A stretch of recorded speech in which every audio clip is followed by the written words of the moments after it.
যে দলের প্রতি কমিটমেন্ট নাই, সে রাষ্ট্রের উপরও তার কমিটমেন্ট থাকবে না। একটা গণতান্ত্রিক রাষ্ট্র ছাড়া রাষ্ট্র উন্নয়ন সম্ভব না। বাংলাদেশ একটা বিশৃঙ্খল কান্ট্রি। এটাকে যদি আপনি একটা সুবিন্যস্ত একটা বিনাশের জালে একে আনতে যান, তার জন্য দরকার অতিমাত্রার ভিশনারি একজন সৎ লিডারকে আঞ্চলিকতার ঊর্ধ্বে উঠে একেবারেই দলের জন্য নিবেদিত প্রাণ।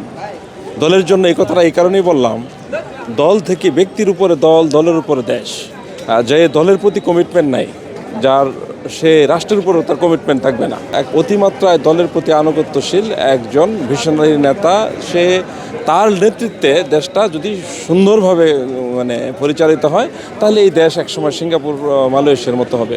অন্যথায় এটা আবার কেওয়াটিক হয়ে চলে যাবে। আবার আমরা 5 বছর পরে আবার দেখা গেল যেই লাও সেই কত, আবার জাতীয় নির্বাচনে ল্যান্ডস্লাইড ভিক্টোরির জায়গায় ল্যান্ডস্লাইড ফল ডাউন হয়ে যাবে। স্বৈরতন্ত্রের বিলুপটা তখনই সম্ভব যখন একটা কান্ট্রি ডেমোক্রেটিক হয়। ডেমোক্রেটিক হলে তো আপনার অন্যের মতামতকে প্রাধান্য দিতে হবে। অনেক সময় নিজের স্বেচ্ছাচারিতার মাধ্যমে সিদ্ধান্ত নেওয়া যাবে না।